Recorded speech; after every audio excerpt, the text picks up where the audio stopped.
திரு பெருமாள் மணி, நான் உங்ககிட்ட இருந்தே தொடங்குறேன்.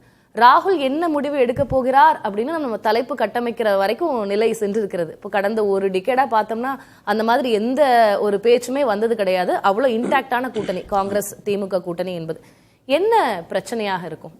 ஆட்சி அதிகாரத்தில் பங்கு அதிகாரம் வேணும் அப்படின்லாம் சொல்லப்படாதெல்லாம் ஓகே, வெளியில சொல்றதெல்லாம் ஓகே, உள்ளுக்குள்ள என்ன ஏதாவது பிரச்சனை இருக்கா?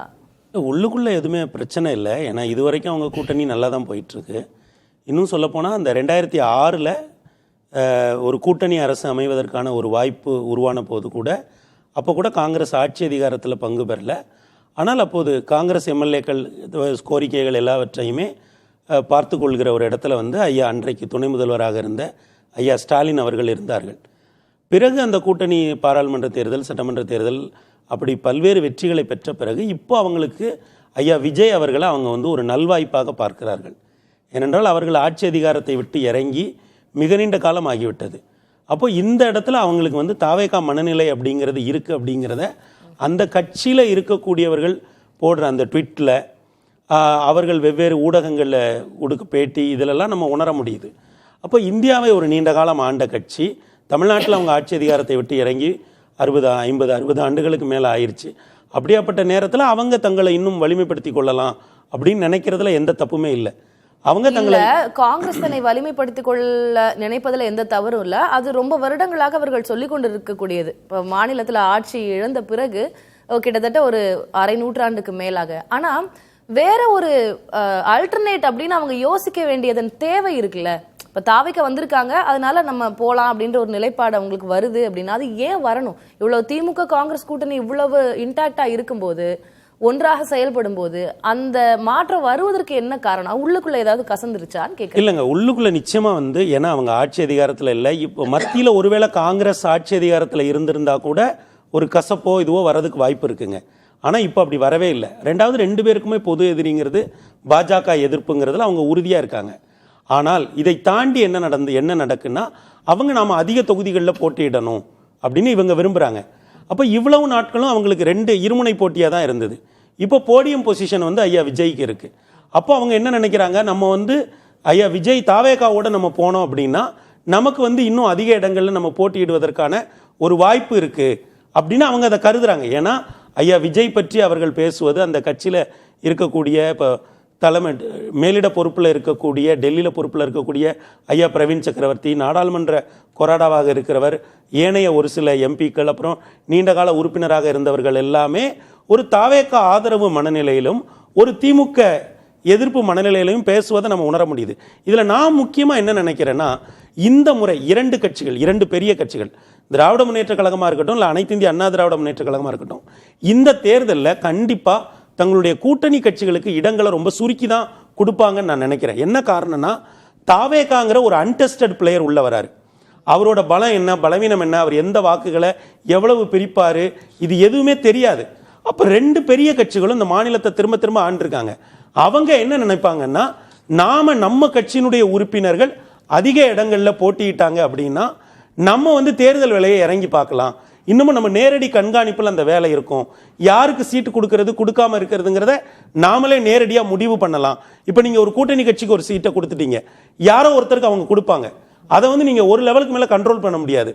அப்போ என்னன்னா, இந்த 2 கட்சிகளில் இருக்கக்கூடிய கூட்டணியில் இருக்கக்கூடிய பிராந்திய கட்சிகளாக இருக்கட்டும் இல்லை தேசிய கட்சிகளாக இருக்கட்டும், 2 பேருக்குமே ஒரு நெருக்கடி வருது. அப்போ அந்த நெருக்கடியை காங்கிரஸ் ஃபோர்ஸி பண்ணியிருக்காங்க. நம்ம டேபிளுக்கு போனோம் அப்படின்னா, அதாவது நம்ம நெகோசியேஷன் டேபிளுக்கு போனால் நிச்சயமாக காங்கிரஸ் திமுக தாவேகாவை காரணம் காட்டி நம்முடைய இடங்களை நிச்சயமாக குறைப்பாங்க அப்படிங்கிறது அவங்களுக்கு நல்லா தெரியுது. அப்படி ஒரு அனுமானம் தான் இது. அப்போ அதை என்ன நினைக்கிறாங்கன்னா, அந்த தாவேகாவை நாம ஏன் ஒரு நல்வாய்ப்பாக பயன்படுத்தக்கூடாது அப்படின்னு அவங்க நினைக்கிறாங்க. இன்றைக்கு இந்த டெல்லியில் நடக்கிற இந்த கூட்டம் இருக்குல்ல, இதுவரைக்கும் இந்த மாதிரி நடந்ததே இல்லை. ஏனென்றால் ஒவ்வொரு தேர்தலுக்கு முன்னாலேயும் காங்கிரஸில் இருக்கிற யாராவது ஒருத்தர் என்ன சொல்லுவாங்கன்னா, நம்ம தனிச்சு நிற்கணும், காமராஜர் ஆட்சி வரணும், நாம் இன்னும் அதிக இடங்களில் போட்டியிடணும் அப்படிங்கிறதெல்லாம் கேட்டிருக்கோம். ஆனால் இத்தனை வருடங்களில் இப்படி டெல்லியில் போய் மிக முக்கிய தலைவர்கள் எல்லாருமே போய் இப்படி டெல்லி தலைவர்களை சந்திச்சதில்லை. இன்றைக்கு ஒரு மணி நேரத்துக்கு முன்னாடி ஐயா கார்கே அவர்களும் ஒரு ட்வீட் போட்டிருக்காங்க. அகில இந்திய பொதுச் செயலாளராக இருக்கக்கூடிய ஐயா கேசி வேணுகோபால் அவர்களும் ஒரு ட்வீட் போட்டிருக்காங்க. கேசி வேணுகோபால் ஐயா என்ன சொல்றாங்கன்னா, இந்த தேர்தல் சம்பந்தமாக காங்கிரஸ் தலைவர்களோடு தமிழக காங்கிரஸ் தலைவர்களோடு நாங்க பேசுறோம் இருக்காங்க. ஆனா ஐயா கார்கே ஐயா ஒரு ட்வீட்ல 2வது பத்தியில ஒரு முக்கியமான வார்த்தையை சொல்றாங்க. என்னன்னா, Congress determined to play an important role Tamil Nadu அரசியல்ல. அப்ப அவங்க அங்க வந்து பாத்தீங்கன்னா ஐயாவோட 2 பேரோட ட்வீட்லயுமே தாவேகான்ற பேரோ திமுகன்ற பேரோ இல்ல.